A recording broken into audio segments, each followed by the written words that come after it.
You ladies and gentlemen of the press have been less than honest reporting to the American people what's going on in this country. The baby's out of incubator. We're dealing with Hitler Revisited. This is the Scott Horton Show. Libertarian foreign policy, mostly. When the president does it, that means that it is not illegal. We're going to take out 7 countries in 5 years. They don't know what the they're doing. Negotiate now. End this war. And now, here's your host, Scott Horton. All right, you guys. Welcome to the show and introducing Barry Eisler. He is a former CIA officer, which is very suspicious. But also he's a novelist and an analyst in current events, observer, and writer on Substack. The Heart of the Matter is the name of his Substack. Here, welcome to the show, Barry. How you doing? I'm good, Scott. Thanks for having me on. It's very nice to chat with you. Yeah, good to have you here. So, first of all, pretty sure this is the first time you've been on the show, though we met one time a long time ago. Tell me about your career in the CIA and why anyone in the audience should trust you at all rather than simply considering you an enemy. Because you know what they say, once you're in the mob, you're always in the mob. I mean, once you're in the agency, you're always in the agency. I get that all the time at book signings. Inevitably, someone will come up to me and say, you know, you never left because you can't really leave. That's not how it works. And my response to that is, how do you know how it really works? Yeah. And do you how does it really work? There's some guy in the basement at Langley who's written these 19 novels, 4 short stories, and a bunch of screenplays. None of them produced yet, in fairness, but still. But yeah, why should anybody trust me? The same reason you should trust or distrust anybody. I think I try to just listen to people's arguments and make whatever I will of them. I try not to. I know you asked the question as a joke, but I actually think there's an interesting dynamic in response, which is a lot of people are like, oh, I don't like the thing that person said about X topic, and so I don't listen about anything. And my response is usually, I don't agree with him or her on X topic, but I like where they're coming from on Y topic, and they're worth listening to on that. Sure. That's it. So, when I joined the CIA in 1989, my politics were, I would describe as extremely conventional. I was overeducated, or at least well-educated. And with an education, as Noam Chomsky points out, comes a lot of inculcation. In fact, George Carlin would say that's the main point of education in America. Yeah.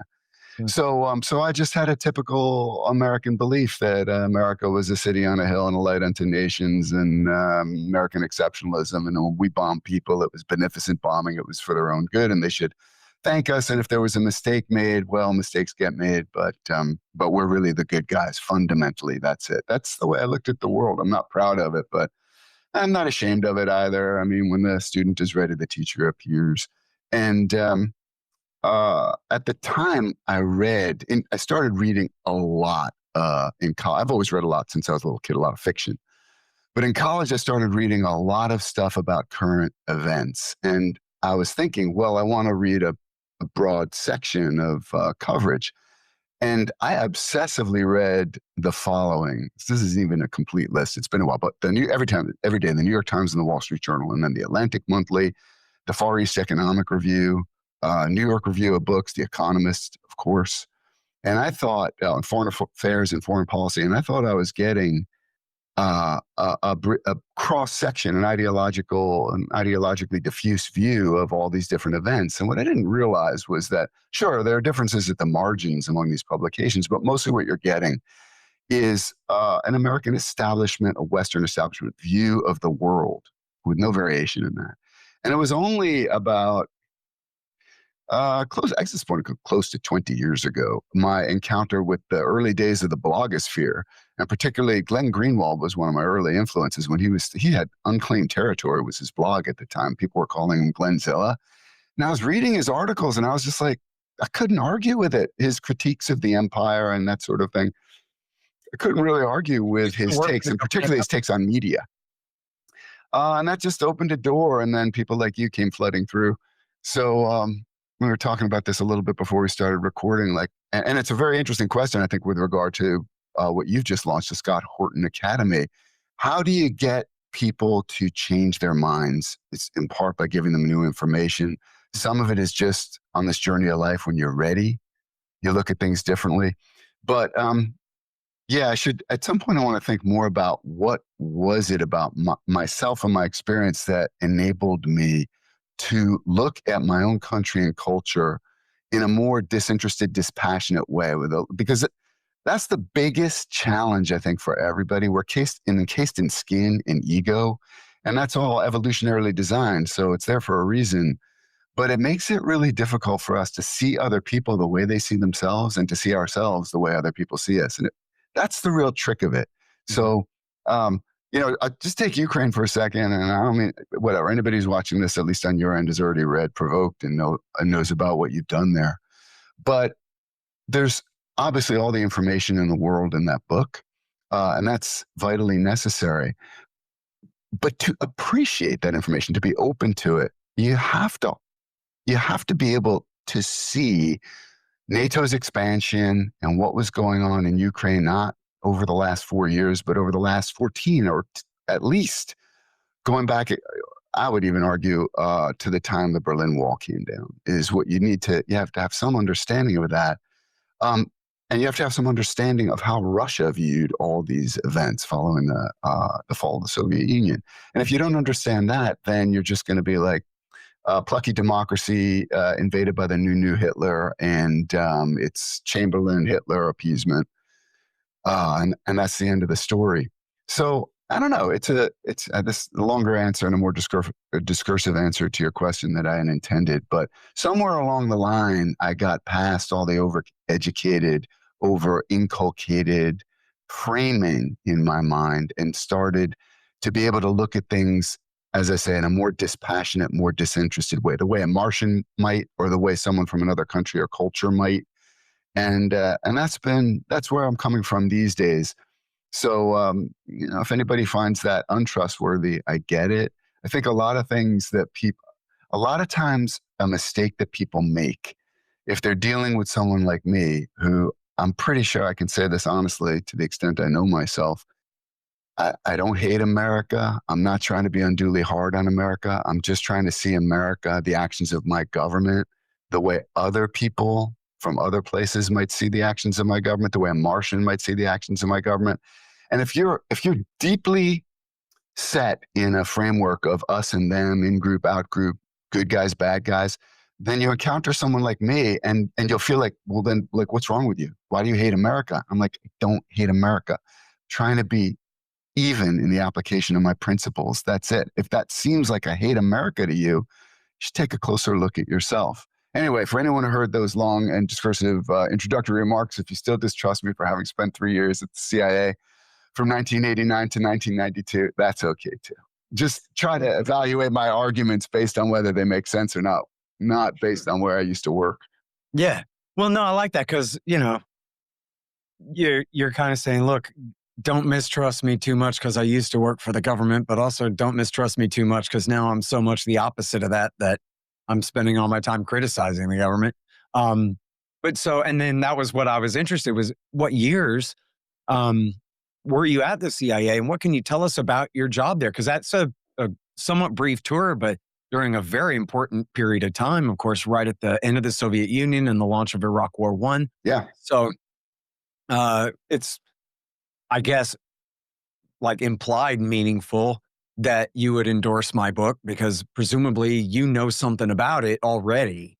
And so you know that I'm not wrong rather than you're just like learning something from me and saying, oh, well, that seems right. You're saying, this guy knows what's right because I already know it. Right? Yeah. I was there during a really interesting time. And the Berlin Wall came down and then the start of Iraq War I.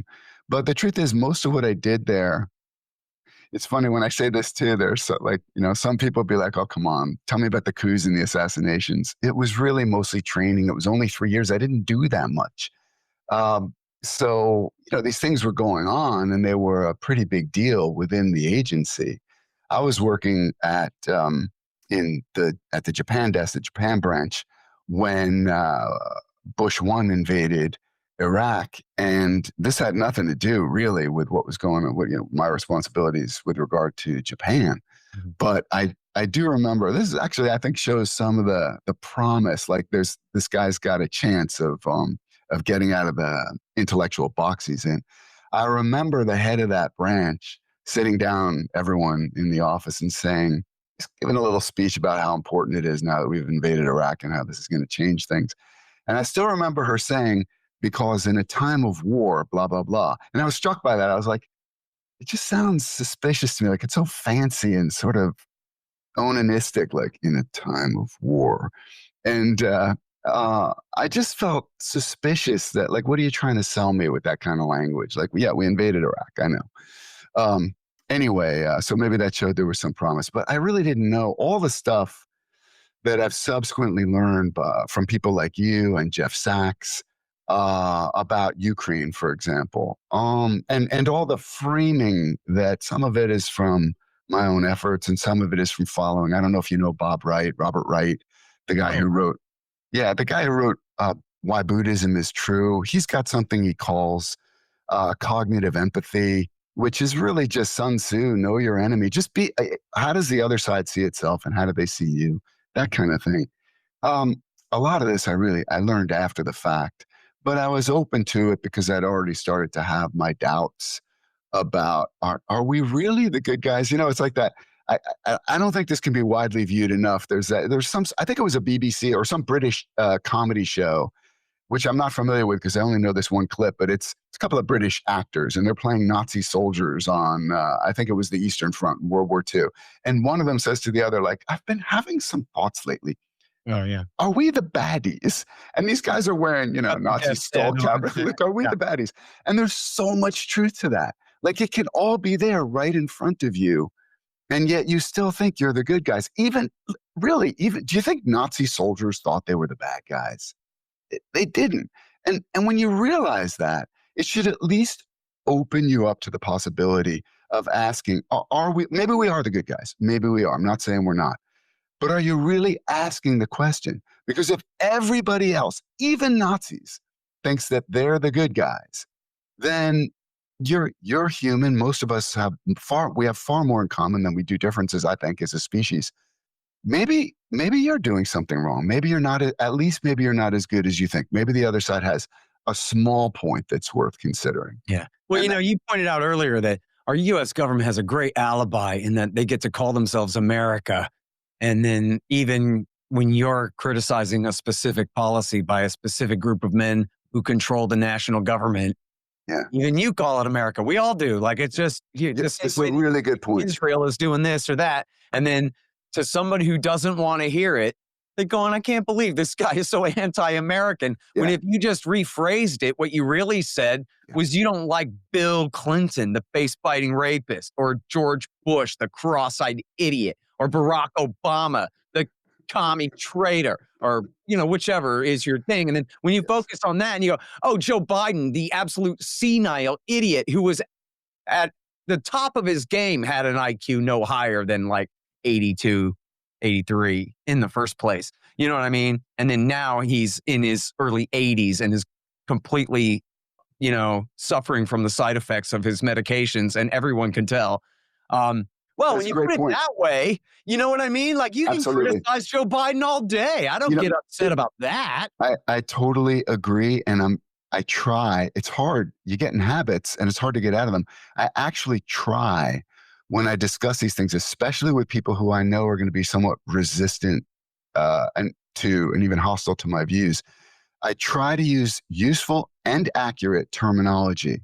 So, right, for example, I talk about Israel a decent amount, and especially with Jewish friends. It's challenging. I don't want to have a fight. I want to have and I don't even want to have an argument or a debate. I just want to have a discussion, a good faith conversation. And I try hard to say things like the Israeli government, because I'm not speaking for every Israeli citizen, not at all. I know quite a few. In fact, I have a neighbor, got a good friend from many years ago. These are good people. Most people, again, this is George Carlin, most individuals are good people trying to do good things. A government, rulers, the ruling class, the elite, the establishment, this is a separate entity with interests that are radically different from those of ordinary people. Again, this is George Carlin. George Carlin's like the the foundation of so much of my worldview man. at this point. Yeah, one of the things I did with my daughter, starting when she must have been 10 years old, I said, listen, you're going to get good stuff in school, but there's going to be a lot of inculcation too. And so what I'm going to do is provide an antidote for the inculcation. His name is George Carlin, and we would watch videos of his on YouTube. And I think that did a lot of good for her, and it was fun for both of us. You know, he starts jamming in New York where he says, I got a lot of idiot rules. One of them is I don't believe anything the government tells me. Nothing. Zero. And, you know, he goes on to complain about corporate America and stuff like that too. He was a leftist. You know what I mean? He was not a libertarian or a right winger of any kind, but he was from that post-Vietnam era where the government, even according to the commies, right? The government is like the ruling committee of capitalism or whatever. Absolutely. And you know, it's funny because what he's saying there should be so axiomatic. I mean, nobody should. I don't even know how you could dispute it. It's I have stone, all governments lie. This isn't a theory. It's an empirical fact. It doesn't mean that the government never says anything that's true. But this is, it's always been curious for me. And I think I have an answer actually. But all of us in our ordinary lives, if you're friendly with someone and then you catch that person in a lie, you might not cut that person off forever. But from then on, if that person tells you a story that sounds even the least bit suspicious, you'll be suspicious because you know this person lies. And the more you catch, and if you catch them lying a second, a third time, at some point you're just going to be like, this person's a liar. I'm not going to believe anything. They say, how many? So right now, the U.S. government is trying to gin up a war with Venezuela. And it's the propaganda. I mean, this might even be good news. The propaganda has gotten so ridiculous that it's good for almost nothing other than comedy. Still, as I'm listening to the terminology, things like narco-terrorists and the excuses, and Marco Rubio preemptively saying there's a bunch of stuff that's going to be Venezuelan false flag operations. He doesn't use those words, but it's what he's talking about. My tweet on this was, I was like, hey, watch out. Next thing, those Venezuelans are going to blow up Nord Stream 2. Yeah. And I'm thinking like, okay, do you know anything about the Gulf of Tonkin incident? Do you know anything about the WMDs that weren't in Iraq? Do you know anything about any of this stuff? Remember the Maine, you can go back farther than even just Vietnam. Why would you take these latest articulations of a cause for war? Like we've got no choice. We just got to do something to Venezuela, bomb them, invade them, whatever. Why would you accept these things devoid of any evidence at all as the truth? It's crazy behavior. You know what's funny, man, is I'm glad you're bringing this up because it's so bananas that I have trouble taking it seriously. Like I should be the world's greatest alarmist about Venezuela right now. Aren't I the editorial director of antiwar.com? All hands on deck. We got to stop this. Call the White House. Oh my God. But on the other hand, I'm going, come on. They're not really going to start a war when they're not even bothering to lie us into it. They don't even have a fake pretext for war. This is like Obama in Libya or something. Where it's but Obama did. It in. You know, and yet, I mean, Venezuela is a big country with an armed population, and, you know, the government there has been very bad for the people, but the poor support the regime, certainly, as opposed to a foreign invasion force attempting which is often and maybe even always the case. So it just seems impossible to me that anybody's even seriously considering this. Only at the same time, look at the military force that's being arrayed over there. I mean, they just pulled the Gerald Ford into orbit. And in the end, to your example of Obama in Libya, well, we did bomb Libya. We didn't invade. Yeah. So maybe that's the plan. Which he announced in a press conference from Brazil, right? He didn't go to the Capitol and give a speech or anything. He says in a press conference, we're bombing them. I didn't even know that. I don't remember that. And, you know, when he started bombing Yemen, he made no announcement at all. They just had Bernadette Meehan from the State Department put out a press release. We're now at war with Yemen. That was it. So I guess, what the hell? Yeah. Glenn Greenwald makes this point regularly. And once you see it, you can never unsee it. It's one of the absolutely deeply bizarre things about America. And here I'm not even just talking about the government, although obviously this implicates the government. We're just constantly bombing people. It's all the time. And it's background noise. It's so normal that when we bomb the latest country, the president doesn't even feel like it warrants, at this point, it certainly doesn't warrant an Article 1, Section 8 declaration of war by Congress. It doesn't even require any sort of a press conference and Q&A session in the White House. Why would it? It's the most ordinary thing in the world. And you get used to that as an American. But if you live abroad ever, Glenn's in Brazil, I lived in Japan for 4 years, you realize this is really weird. And then when you hear U.S. pundits like Van Jones, what was he talking about Iran? I think this sometime in the last year, I forget exactly, but he described Iran as like a deeply bizarre country. And this is what I'm talking about. We're like, do you have any idea how your country seems to other people's? Do you have any? No, I assume not, because we even have a name for it, but we kind of jack off to it. It's American exceptionalism. And I'm like, that itself, that's a nice way of saying the neutral term would be atypical, less neutral would be weird, things like that. You just said it yourself, you're different in some way. And these ways are not always good. We have more violence, both at home and abroad, than pretty much any other country that's not in the middle of a war. Who's really the bizarre country here? And yet, one of my favorite Japanese expressions is Saru no shiriwarai, the monkey laughs at the other monkey's ass. It explains so much of human behavior. Anyway, so yeah, I'm not surprised that Obama started bombing Libya and was one of how many presidents to bomb Yemen, because it's just, it's like he's just getting a snack from the refrigerator. You don't make an announcement about that. Taking a leak, I'll be right back. Yeah. The audiobook, I know. People are always asking me, when are you going to be done with the audiobook for Provoked? Well, the fact is, I had to put it on hold for a bit while I'm working on the Academy. But the fact of the matter is, I have published the H.W. Bush chapter and the Bill Clinton chapter, which is already, I think, 9 or 12 hours, an audiobook worth, just right there. And I have finished recording all of W. Bush, all of Obama, and about at least half of Trump 1.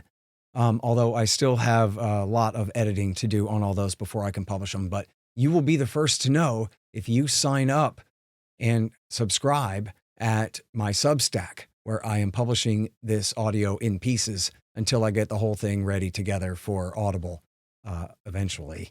So sign up at scotthortonshow.com. That's my Substack, scotthortonshow.com. Hey, you guys should buy my books. My first one was called Fool's Errand, Time to End the War in Afghanistan.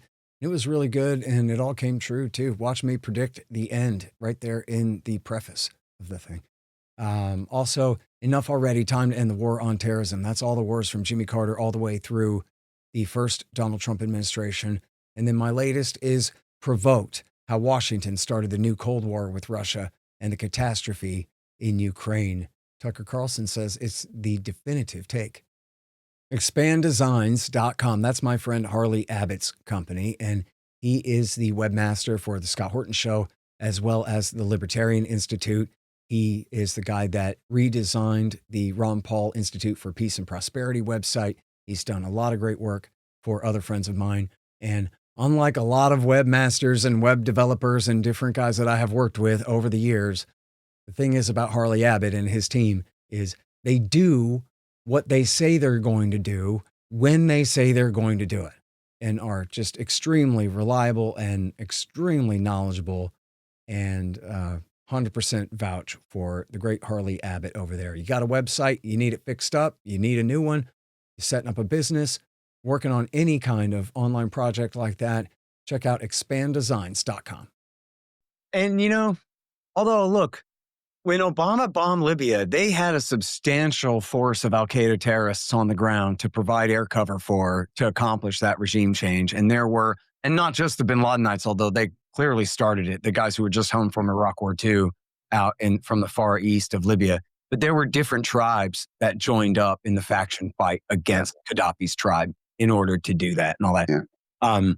And so it was simply a matter of time with American air power over this, broadly wide open desert country. And anti-Gaddafi forces on the ground. Yeah. It's been nothing but chaos there since, but it's not, American GIs caught up in the thing or whatever. I don't know how anybody could be advising Donald Trump that an attack on Venezuela would be anything like as easy as the 9-month air war in favor of al-Qaeda against Gaddafi was. Yeah. If that's like the mark of a relatively easy war, then, Venezuela, it would be, well, God dang, I hate to quote the great American fraud, David Petraeus. Who knows if he even said this, but supposedly when they started the invasion of Iraq, he said, "Tell me how this ends." Right. And the answer was, with you arming the Sunni insurgency and then arming the Shiite Badr Brigade to go and fight them and torturing people to death, David. That's how. But anyway, and lying about it from morning to night. But yeah, a war against Venezuela, I mean, who knows?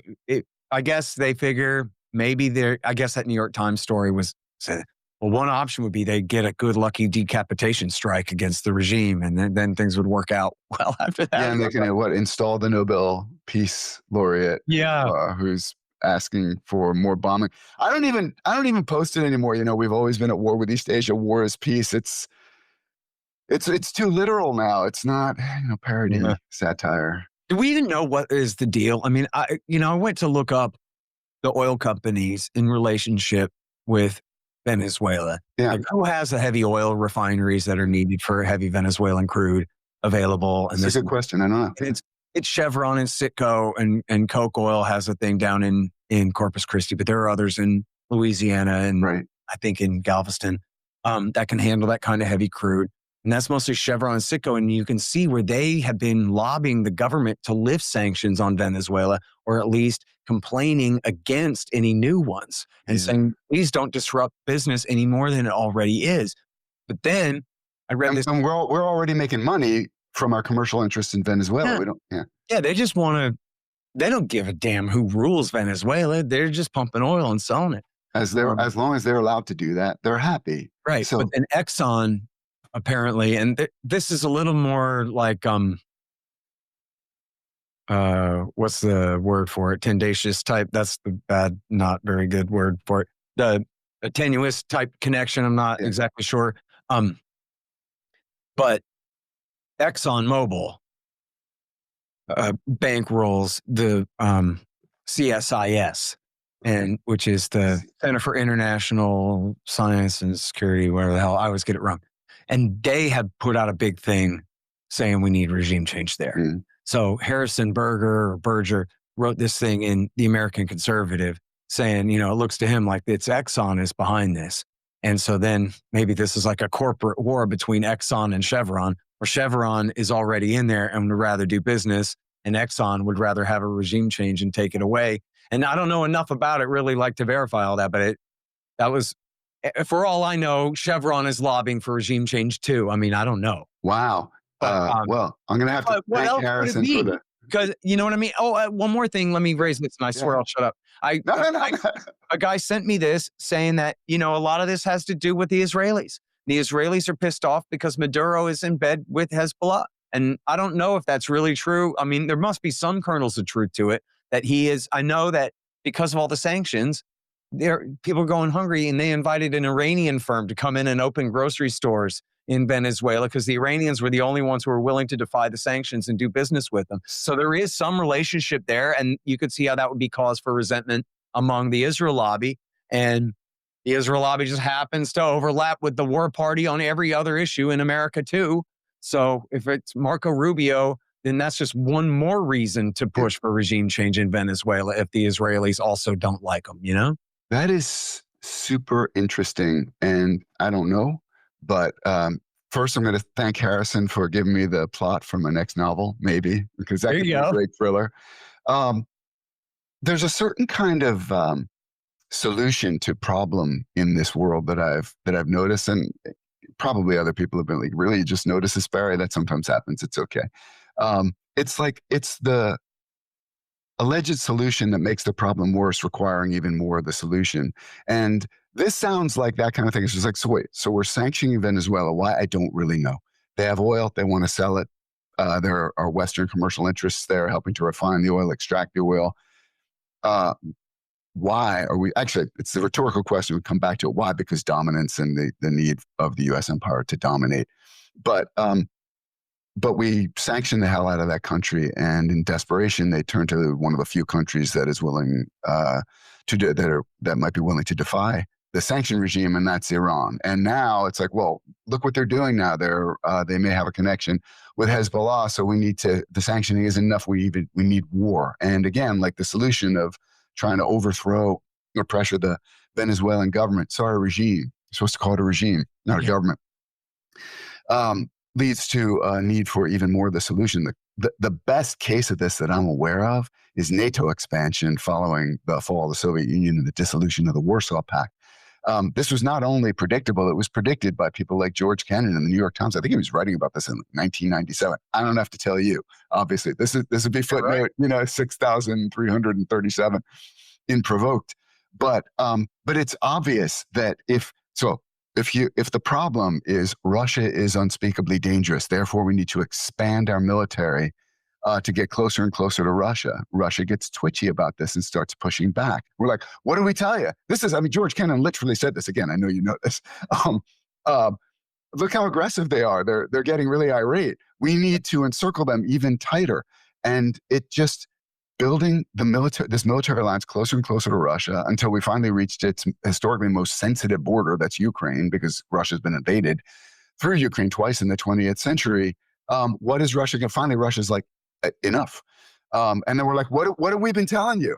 And we frame it as Putin is the new Hitler and just woke up one Tuesday morning and said, you know what, I really need to invade someone today. And that becomes the narrative in the West and how it's Chamberlain and Hitler and all that stuff all over again. And the other thing, the other major example of this that I'm seeing play out in real time, and it's tragic among other things, is the baseless accusations of anti-Semitism against anyone who, even in good faith, in the gentlest way, questions the utility of the relationship between the American government and the Israeli government. It's a completely fair question.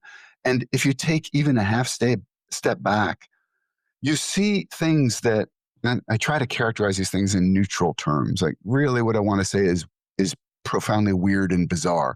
But let's just call it unusual. It's unusual for the politicians of one country to pledge devotion to the welfare of another country. That's unusual. Nobody can say, no, Barry, that's all over the world. It's like that. Right. Chinese leaders are constantly talking about Uzbekistan and how they just want, I was elected to serve the interests of Uzbekistan. And from the first day, I, a Chinese leader, I have been doing that. This is not a thing. It's not a thing anywhere else, as far as I know. And it's not a thing in America, except with regard to one country. And we have politicians. I know you know all this stuff. We have some of it I've learned from you. We have politicians who, outside their offices in Congress, the Rayburn building, the Hart Senate office building, they've got the flag of a foreign country hanging outside. They're U.S. politicians elected by American voters. If you just, again, it's not even like a step back. It's like an inch back, just because it's so normal. It's like the U.S. government bombing all these other countries all the time. At some point, you just stop noticing. But whoa. There's nothing like this anywhere in the world, including in our country, except with regard to this one other country.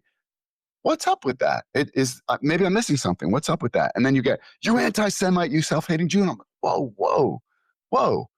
Maybe I'm wrong. I always start that way. I don't know everything. I look into things reasonably deeply, but I don't know everything. Tell me why I'm wrong. And this is something I wish more people could understand. When you respond to an argument with an accusation, that should be a signal to you that you should examine your own position. Maybe it's the right position. I'm not telling you it's wrong. But if you think about it, it's a weird way to conduct a conversation. It's even a weird way. It's a terrible way, in fact, to try to change someone's mind, to try to get someone to see something the way you see it. Someone asks a question, and it's dumb to assume that the question's in bad faith. It's not. I'm not saying there are no bad faith actors in the world. Of course there are. But most people, ordinary people, operate in good faith. If they ask a question about something, it's probably in good faith. Even if they have ideas you think are bad or dangerous, the best way to get them to see things differently is to engage them with respect.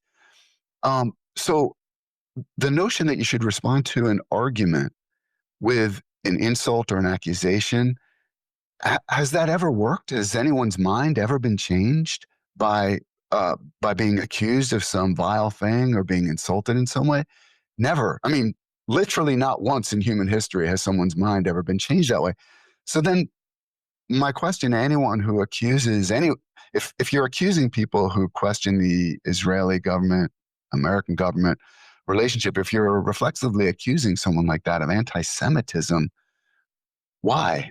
You're not going to persuade anyone. Well, no, they're not trying to. They're trying to bully you and scare you so that you're afraid to be labeled that. Because what if your boss finds out that you've been labeled that? Yeah. If all the people at church say, "Oh, I heard that this guy hates Jews now, man." It's one of those guys, and that you won't be willing to risk your reputation by saying something moral about Israel's crimes. Yeah, and it actually makes me wonder whether shunning is some like innate genetic trait in human. We don't call it shunning anymore because we're modern. Now we call it cancellation, and it's only the other side that cancels. It's never, my tribe would never cancel anyone. We're the enlightened ones.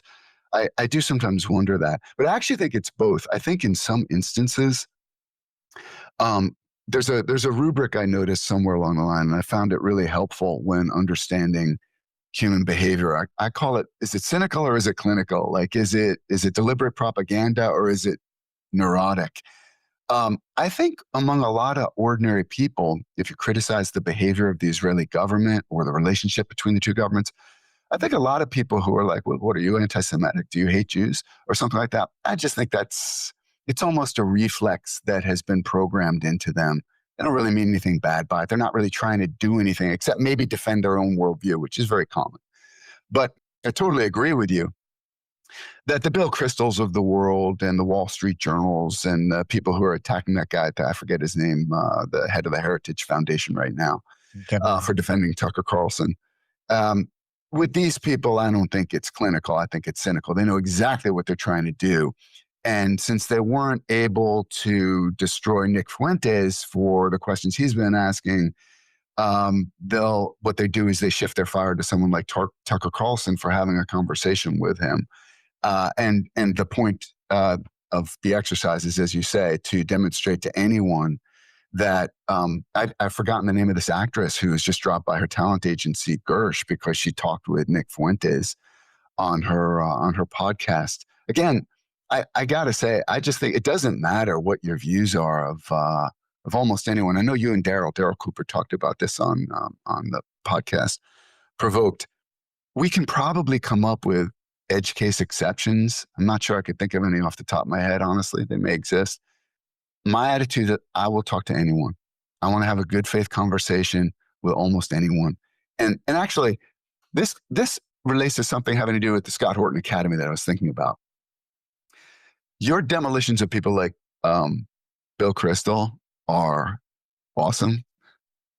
I'm trying not to laugh because I feel like it's not really the point that they're so enjoyable, but they are. And it kind of is the point, because ridicule is a powerful weapon against the powerful, establishment figures, ruling class, whatever. Ridicule is a very powerful weapon. And you're not trying to persuade Bill Kristol, nor should you be trying. Nobody could persuade Bill Kristol. It's not possible. And it's not the point of the exercise. The point is to reveal him as the ass that he is, so that other people will be less persuaded by his brand, which is a kind of establishment brand. And for most people, it's like, well, he's an establishment brand, then that means I can trust him. So you reveal him to be an idiot, and that's useful. But with again, ordinary people who you just engage with at just out in the street, in the world, at the workplace, whatever. In my experience, they're not operating in bad faith. They've just unconsciously imbibed a lot of bad frameworks. Sure. How do you engage those people in a way that just gets them to take even a first step? Because every journey starts with a first step. Your answer is you write them novels to read, right? So that is one way, actually. And I do. Tell us about that, man. I'm interested in that. I mean, I'm no storyteller, but I'm interested in your career. No, that's actually not true. Because I read Provoked, and it's a story. So it's interesting. And I'll answer the first question first, but I'm interested in the way our minds are, let me say this, our minds, I believe, are wired for story, for narrative structures. We're just built for it. Who knows why? what do kids say, at bedtime? Like, tell me a story, Daddy, or whatever. We all love stories. We just were born to it. And then there are different kinds of stories. There are nonfiction stories, and those have to be told a certain way, or they won't be compelling. And there's a structure there that matters, or people won't get it. They'll tune out. It won't land.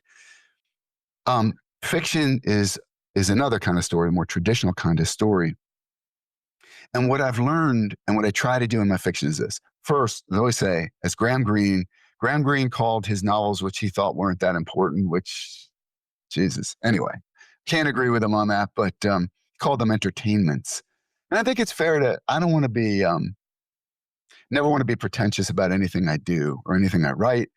A relative a few years ago asked me, how would you rate your novels? And I said, I'd actually never thought about this. I said, I think it's mostly going to be up to my readers. I mean, what would I say? I would say they're not shit and they're not Shakespeare. They're somewhere in between, and other people have to make that decision for themselves. I do want to make them as entertaining as possible. They're political thrillers.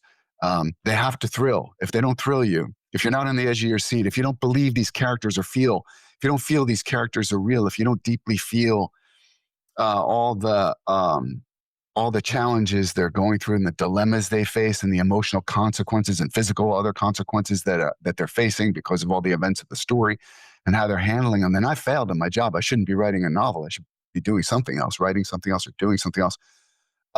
So that's the first thing. It's a novel. It's got to entertain. It's got to be gripping, and it has to feel real. Like these are real people facing real things. But so you could think of this as being delicious, but the food I serve, I do want it to be delicious, and it needs to be delicious, but I also do want it to be nutritious and not at the expense of the taste. But the good news is I don't think those two things are necessarily in conflict. Like I wrote an article for NPR quite a few years ago. I don't think it was exactly what they were expecting, but it analyzed 1984, George Orwell's 1984, as a political thriller. But it's not. The thing about what makes that novel work, the things we remember it for, all the things like the 2-Minute Hate and Emmanuel Goldstein, and We've Always Been at War with East Asia, and War is Peace, Ignorance is Strength, Freedom is Slavery, all that great stuff. All surveillance cameras everywhere. Yeah, the telescreen. We remember all the warnings, which turns out were a bit more of an instruction manual, but still it wasn't intended that way. We remember these things, but the structure of that novel is actually, it's classic. It's a great political thriller. It's all there. So I think that's why people read the novel. It's a great story. They didn't read it. I mean, it's much better known and more widely read than his short essay. I think it's 3 pages, Politics in the English Language, which is like everybody should read Politics in the English Language. School children should be reading that from the earliest age. But I don't think it's nearly as widely known as 1984 because it's not in a fictional narrative structure. So this is just something I've tried increasingly to do as I've written more and hopefully gotten better at my craft. When you put your latest book on Substack, right? Is that a first? I put excerpts of it. Hey, you guys know I got a new show? Yeah, it's called Provoked. And it's me and the great Darryl Cooper, Martyr Made. And we come on live every Friday night at 8 o'clock Eastern Time, 7 o'clock Texas. And, we talk about things. I think you'll really like it. So check us out over on the YouTube and at provoked.show. They always said, Scott, you keep drinking that much coffee, you're going to turn into a cup of coffee. And then it finally happened. I am coffee now. And if you go to scotthorton.org/coffee, you too can get Scott Horton Show flavored coffee, branded coffee there. It's Ethiopian mixed with Sumatran blended coffee. It's so good. And I have some of it right here. In fact, I'm drinking my Libertarian Institute mug, you can see. This is how I wake up in the morning, and this is how I stay awake in the afternoon. And if I was a drunk, it would be how I get home from the bar at night. So sound advice to you guys there, take an Uber. Moondo's Artisan Coffee. Get it? They hate Starbucks because Starbucks, well, first of all, doesn't taste that great. And then also, they support the war party. But Moondo's Artisan Coffees does not. They support peace. So check us out at scotthorton.org/coffee. Man, y'all should check out Tom Woods' Liberty Classroom. It's really great. It's like the Scott Horton Academy of Foreign Policy and Freedom, only it's Tom Woods and his guys teaching you the history and economics you did not learn in college, but shoulda for the price you paid. But he'll help you make it up.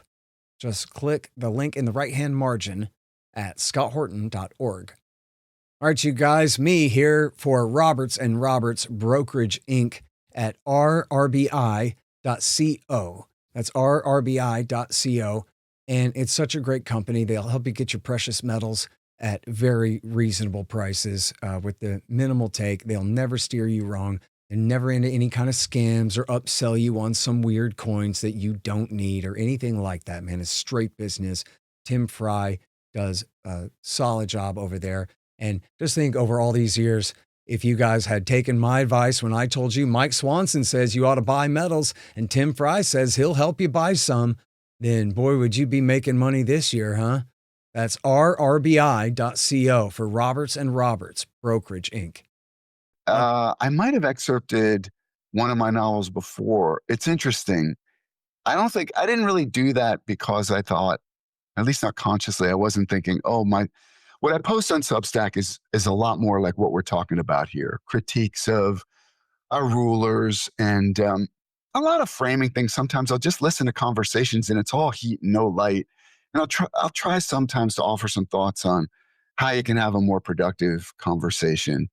Those sorts of things on Substack. And so, yeah, my latest novel, The System, is about a first-term Congresswoman, Valeria Velez, who is an idealist. Whatever you might think of her ideals, you might not agree with them. She's something of a socialist in her leanings, although she doesn't think of herself that way. And it's funny, like a lot of people react negatively to that, and I don't really care. For me, the point, she could be anything. She could have been a libertarian. It doesn't matter what she is. The point is, she's about to get an education about how power really works in America. Where is real power exercised in America? The arms industry, Wall Street, establishment media, maybe the oil industry, big lobbying outfits, that sort of thing. And that's what interests me. What happens when idealism confronts real power in America, all within a dramatic context with enormous personal and maybe even physical consequences. And look, for anybody listening who's interested in fiction, if you're writing fiction, I'm just going to give a very quick recommendation. There's a screenwriter named Michael Arndt. This is the guy who wrote Little Miss Sunshine. He's the guy that he did the first draft of Star Wars 9 that they threw in the trash. That's right. And made the second or third worst movie ever produced. I'm not, I got to admit, I'm not a big Star Wars fan. I know, which leaves me out of a lot of the cultural zeitgeist, but I remember reading. I saw like a YouTube that was like what his version of episode 9 would have been instead. And it was so much better and had the liberation of Coruscant and all this cool stuff in it. Okay. He's a terrific writer. And if anybody's curious, he wrote one of the best videos on the craft of writing fiction. This is about screenplays, but it doesn't matter. But it's about storytelling. It's called Endings, the Good, the Bad, and the Insanely Great. It's about an hour and a half. He compares Star Wars, The Graduate, and his own movie, Little Miss Sunshine. And what he's talking about specifically are external, internal, and philosophical stakes. And I could go on and on about it, but I won't, because I just want to say, like, these are things that if you're writing fiction, probably if you're writing anything, are just good to have in mind. Even if you just love fiction, right, love reading fiction or love movies, it's an interesting thing to keep these different kinds of stakes in mind. And so in The System, yes, I've got all three stakes in play, and hopefully you feel the characters are true. But I am also trying to depict power in America as it's really exercised. Who are the people who want it? What happens to them if they get it? What happens to their ideals as they find that the only way to get anything done in America, if you're a politician, is to compromise with other sources of power? And what happens is you continuously compromise. What happens to your ideals? What happens to your soul? Again, all presented in a dramatic context. Sure. My primary hope is that people will read this book and they'll laugh and they'll cry and they'll be titillated and they'll be on the edge of their seat, with their hand over their mouth because, oh my God, like what's going to happen? What's going to happen? If the novel doesn't do that, then it wasn't a good novel. But I also hope that when they're done and they're talking about it with their friends, peers, or in a book club or whatever, they'll talk about what I've depicted in the book, what Valeria encounters, what she has to do, the compromises she has to make, what are the results of those is this the way it really works in America? And the answer is, it really is the way it works in America. And while I don't have 6,000 plus footnotes like you do in Provoked, I don't know other novelists who have bibliographies and footnotes the way I do. But I do this because one is I do base everything I depict is from my first book. I wasn't doing it consciously like I was trying to build a brand. But at some point I realized, oh, this is becoming part of my brand. This realism is becoming part of my brand. So the footnote sections have been getting longer since that first book. Nobody has to read them. I mean, I could just leave them out. Obviously. That's cool though. No, that's great to do, man. Thank you. I agree. And I get a lot of nice feedback because you read the story and there may be some way out stuff in there. Like in my book, The God's Eye View, I was depicting this vast domestic surveillance apparatus, which I'd been thinking about before Glenn Greenwald, Laura Poitras, Bart Gelman. So a reader might have thought you were exaggerating. Exactly. I actually, when I started reading their reporting in 2013, this is when I was just gearing up to write the book. And I was like, oh my God, the stuff I was worrying that people would think come on, nobody's really doing this. It's too crazy. It wasn't crazy enough.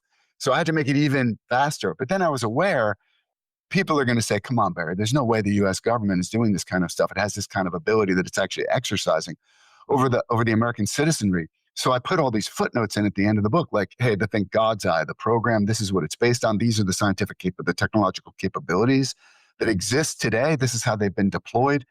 As far as we know, in some ways I'm reading between the lines, but these technologies do exist. And here's an analog that the government actually did this stuff.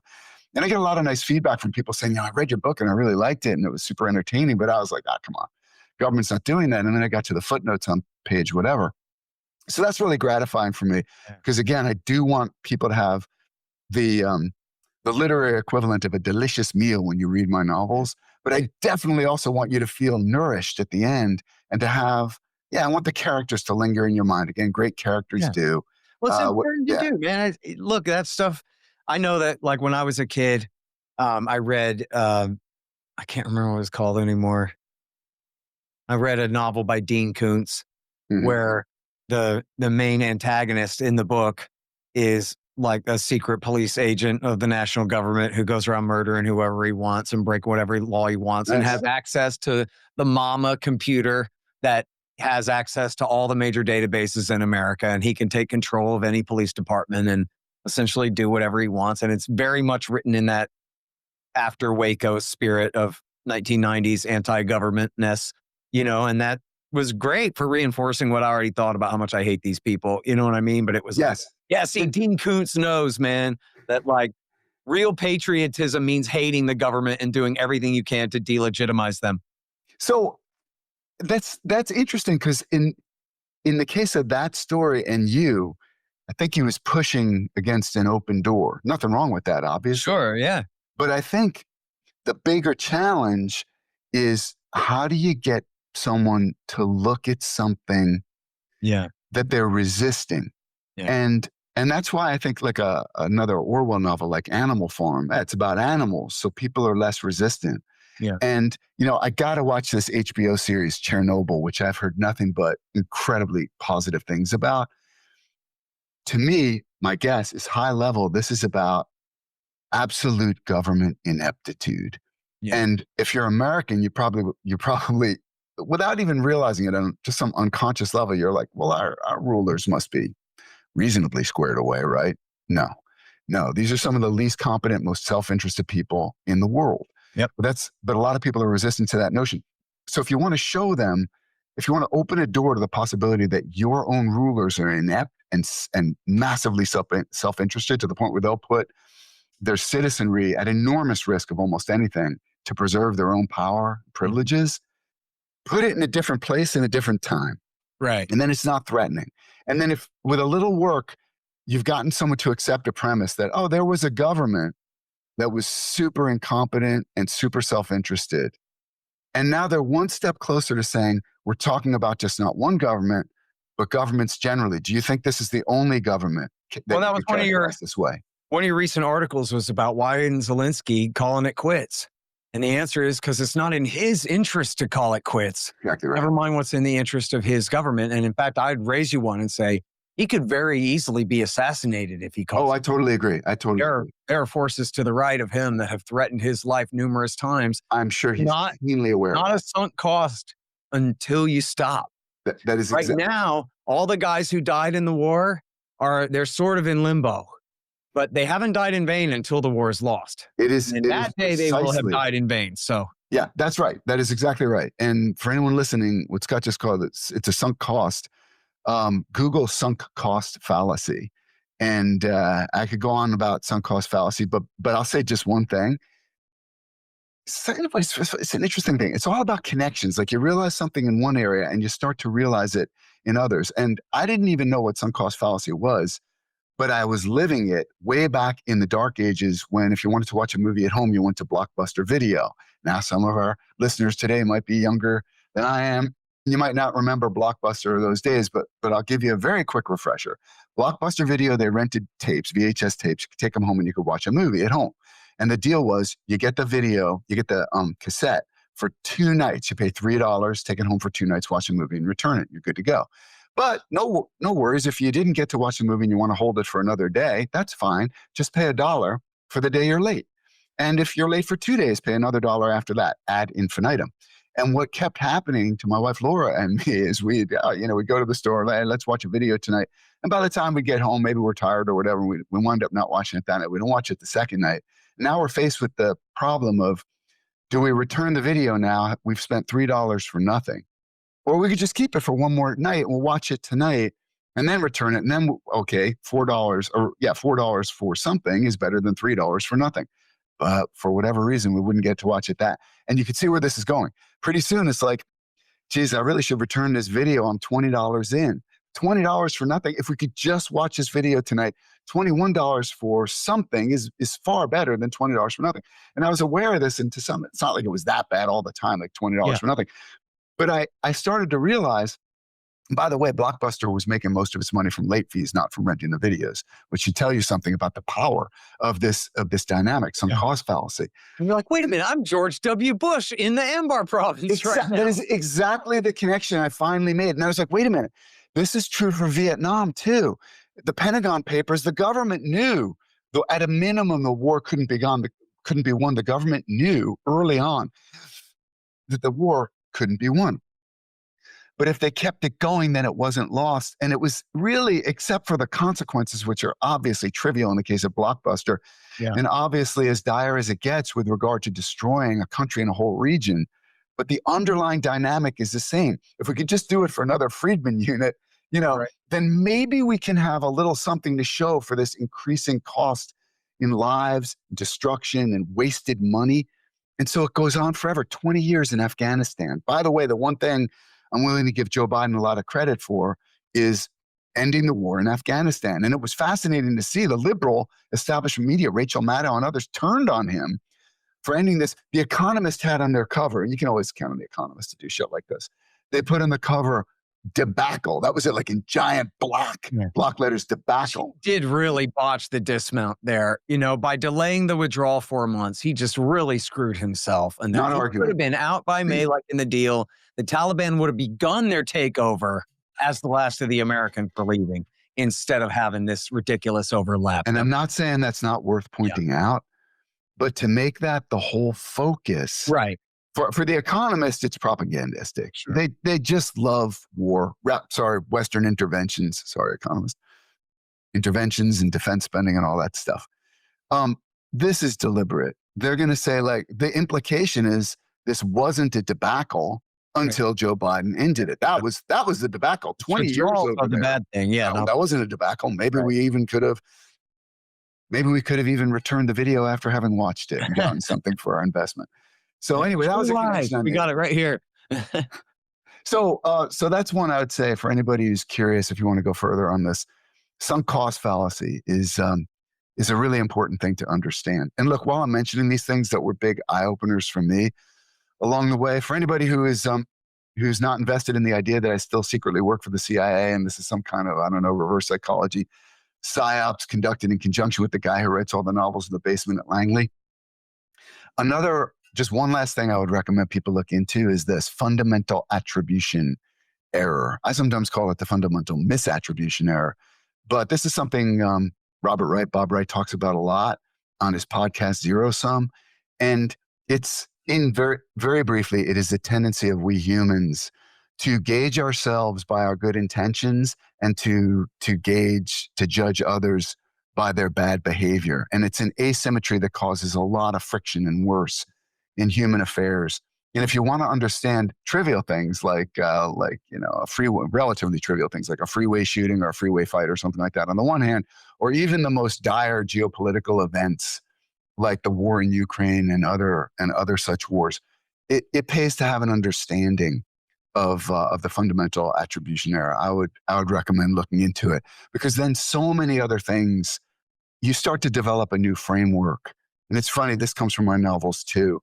I think a lot about structure, storytelling structure, which I could talk about all day, but I won't do it here. Structure is really important. Framing is really important. It could have a lot of great things, but if the structure is bollocksed up, the story won't have the emotional impact you want it to. And the part of the reason I think that concepts like fundamental attribution error, sunk cost fallacy are so important, and even high-level things like I have some all governments lie, things like this, or George Carlin's dictum, really axiom, that they don't care about you, the ruling class, your owners, as he calls them. They don't care about you. They don't care about you at all, at all, at all. If you can adopt these things as a framework and a foundation, then so many things start to make a different kind of sense, that not everybody is the new Hitler, and that these wars that your own government is trying to gin up in Venezuela, or that it's supporting, fueling and funding in Gaza. I don't even think we should call Gaza a war. I'm falling into that propagandistic terminology, but whatever, the war in Ukraine, you start to look at these things in a really different way.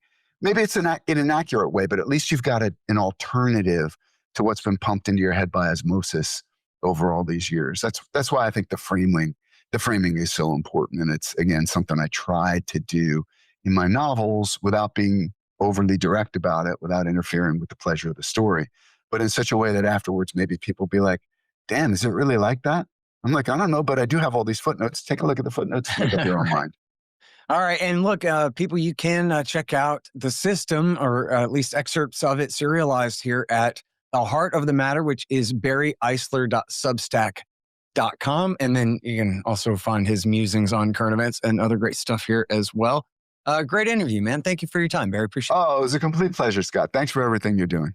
The Scott Horton Show is brought to you by Roberts & Roberts Brokerage, Inc., Moondo's Artisan Coffee, Tom Woods Liberty Classroom, APS Radio News, and Dissident Media. Subscribe to the show at scotthorton.org, scotthortonshow.com, libertarianinstitute.org, youtube.com/Scott Horton Show, iTunes, Spotify, etc. And check out my books, Fool's Errand, Enough Already, and my latest, Provoked, How Washington Started the New Cold War with Russia and the Catastrophe in Ukraine, at Amazon.com. And I'm serializing the audiobook of Provoked at scotthortonshow.com and patreon.com/Scott Horton Show. See you next time.